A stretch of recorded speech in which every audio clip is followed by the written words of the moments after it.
Today, I would like to share the words of God with you under the title, Let Us Participate in the Divine Nature.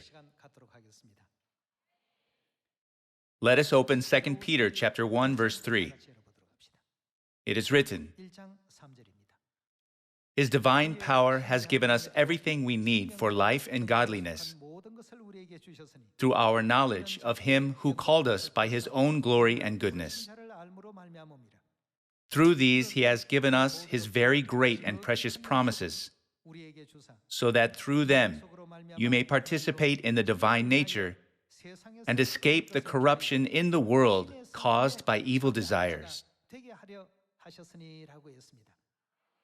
In order to enter heaven, we must continuously make changes to our nature. Verse 5. For this very reason, make every effort to add to your faith. What should we add to our faith? We should not have faith alone without goodness. If we have faith, we should have goodness.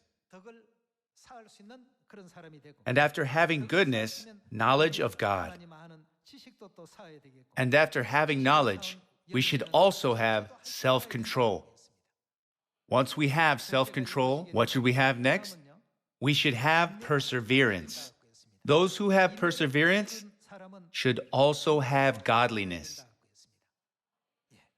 And to self-control, perseverance. And to perseverance, godliness. And to godliness, brotherly kindness. And to brotherly kindness, love. We should also add brotherly kindness to our character. Verse 8. For if you possess these qualities in increasing measure, they will keep you from being ineffective and unproductive in your knowledge of our Lord Jesus Christ. Once we have these qualities and participate in the divine nature, God will allow us to continually produce beautiful fruit. If God gives fruit to someone who cannot go to heaven, even the fruit may fall into hell with him. Today, God gives us this teaching since it is essential for us to have a godly nature. Brothers and sisters, we cannot enter heaven simply by living a moral and ethical life on earth. We need the precious blood of Christ and the promise of the new covenant.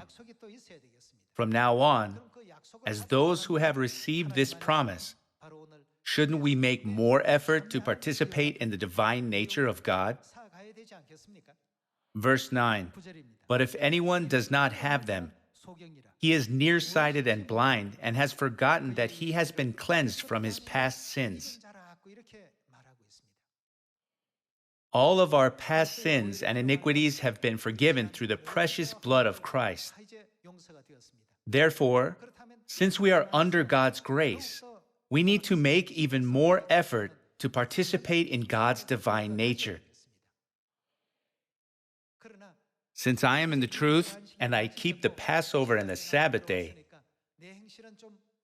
it doesn't matter whether or not my behavior is right in the eyes of the world. You and I are the heavenly people who are the citizens of heaven. Therefore, our deeds, characteristics, attitudes, and everything else about us must gradually change for the better. Today, let us engrave the words of God on the tablets of our hearts, hoping all our Zion family members will enter the kingdom of heaven without fail. I would like to conclude today's sermon. Thank you very much.